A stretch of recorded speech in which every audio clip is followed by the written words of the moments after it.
Good morning. Good tzavach. Malta. Today is the last Perek of Seder Zeraim, and we're going to do four Mishnayos now and say the fifth one for the Siyum in my house in a couple hours. And Baruch Hashem, we made it to the first Seder. Started back in Elul, and Baruch Hashem, it's growing every day. It's been so. We'll talk more about this later at the Siyum, which we're going to record, and we'll send out a link eventually, hopefully soon. How to join for the CM. Okay, today's shiur is sponsored by Nishmas Aaron Nachman Simcha Cohen, Yishol Mordechai B'Shepsel, Bracha Sarah B'Shmolev, B'Yam Moshe Ben Yosef, B'Yam Shemos Al Havaliyah, and this is a schush for Victor Aram and Gita Masha. To be a schush for him and his gans mishpacha. And today's shiur is the second week of Kislev is sponsored by the Blackbird Recruiting Group. May they have tremendous chus in their business. Thank you for joining us. Here we go. Perek Dalid, the last Perek of Bikkurim and the last Perek of Seder Zeraim starts off.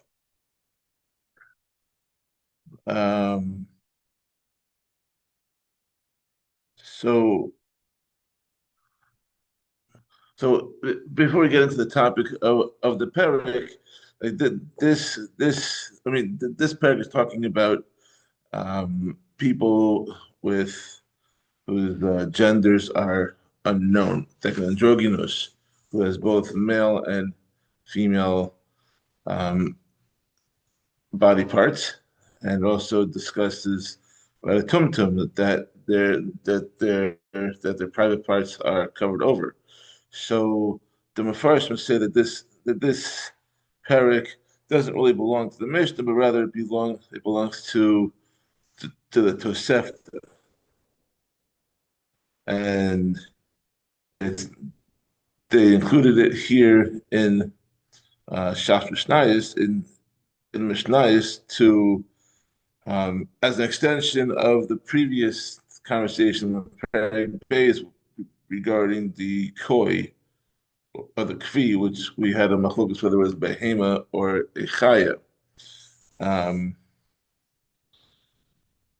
Because those same four possibilities that apply to a koi are the same four possibilities that apply to the androgynous and to the tumtum. Okay, so here we go. Starting Mishnah 1, Mishnah Aleph. Tanya, it was taught in the Brisa, androgynous yesh b'drachim shavel nashim, that an androgynous has ways in which he's like men, yesh b'drachim shavel nashim, and he has ways in which he's like a woman. Yesh b'drachim shavel nashim, and he has ways in which he's like both men and women. Yesh b'drachim she'eno shavel nashim lo nashim, and he has ways in which he is not like men or women. And we're going to talk about that in the next four Mishnayos. Mishnah Beis, Shavel Nashim Keitzad, how is an androgynous like men? Betame below Nashim. Like men, he becomes tame with a white emission. You know, when he has a bodily emission, he becomes tame like a zav, which is applicable only to men. But no say avalo nisa nashim. Like men, he can marry women, but he cannot be married to a man. For example, like if a Kohen who's an androgynous marries a woman, he gives her the right to eat truma because he might be a man. However, if he's married to a male Kohen, the androgynous does not receive the right to any truma, but since he might be a man, their marriage is usher. Aval im hanashim kanashim. Like men, he may not be alone with men or not his wife or Rovan. The Eno Nizon im habanas kanashim. Like men, he is not given food with the daughters. I mean, if an androgynous' father is nifter, at least buying property, that is not enough to support all the sons and daughters.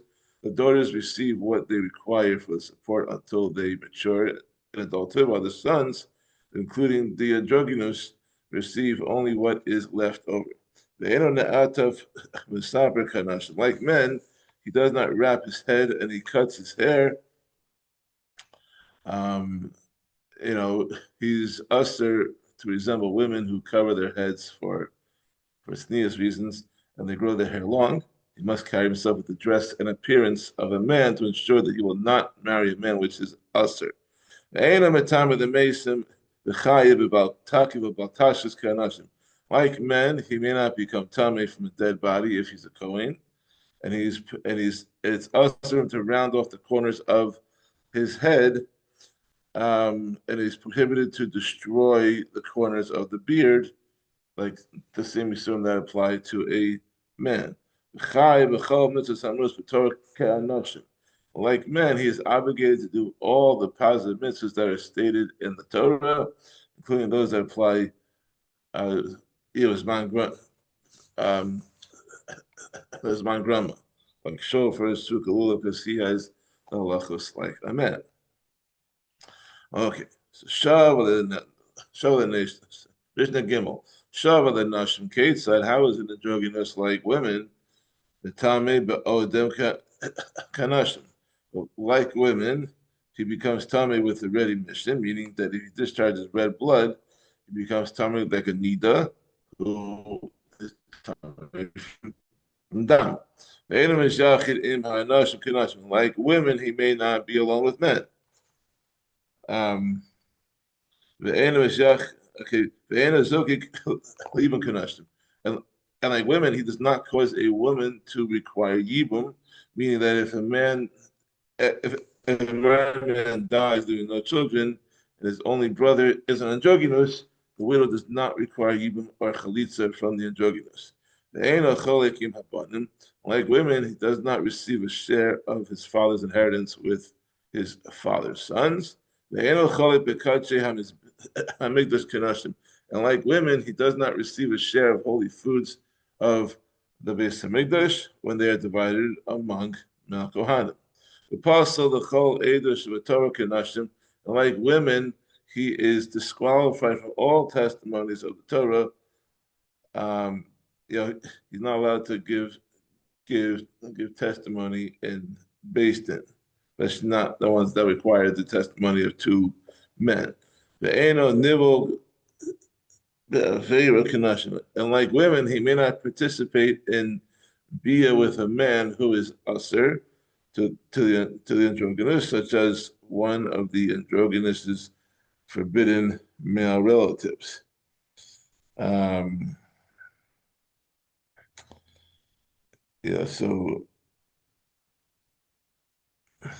so he's usher to cohabit with a male mamzer. You can't do that. The apostle and he, like women, if if the androgynous is a Kohen, if he has bia with a usher male relative, then he is disqualified from the kahuna, and he may not eat truma. Okay. Mishnah Daled Shavel the Nashim case. So it's now. Mishnah Beis talked about how he was similar to a man. Mishnah Gimel talked about how he was similar to a woman. Now Mishnah Daled is saying how is an Shavel the Nashim case? How is an androgynous like men and women? Chayiv al nisko isha. So like a man or woman, if an androgynous or his property suffers damages, and the person who harmed him is liable to pay him for his damage, like the rules apply to a man or woman. And like a man or woman, he's liable to pay for all the damage that he does.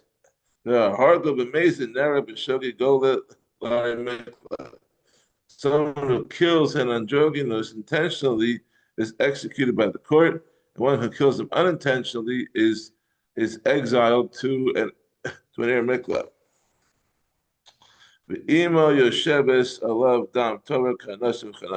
And like mothers of men and like the mothers of women, the mother of an androgynous sits the period of Torah blood upon giving birth to him. Because in I think it's Parsha Shmini, it says that a woman vows 33 days of tahara for a male and 66 days for the tahara of a female. So, if if a woman gives birth to an androgynous, then they have to go to Chumrah, and she would keep the 66 days of tahara for a female out of Safik Deraisi with the Chumrah. I mean, it's supposed to be 7 days and then 33 days for a boy and 14 days and 66 days for a girl. So she would hold a chumrah on the for the androgynous. The nochel the koche hakvul kanashim chanashim.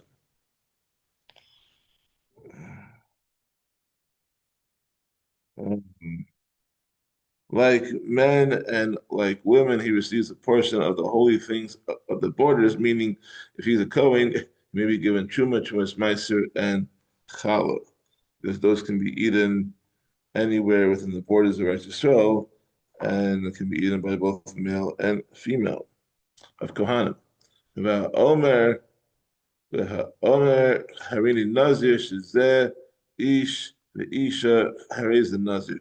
And if someone sees an androgynous and says, I'm a Nazir, if this person is a man or woman, well, he becomes a Nazir since one of these two options is certainly true. Either he's definitely a man or he's definitely a woman, or is one of the two. So therefore, if he makes a condition that I'm a Nazir, if he's a man or woman, then this guy becomes a Nazir, and too bad for him.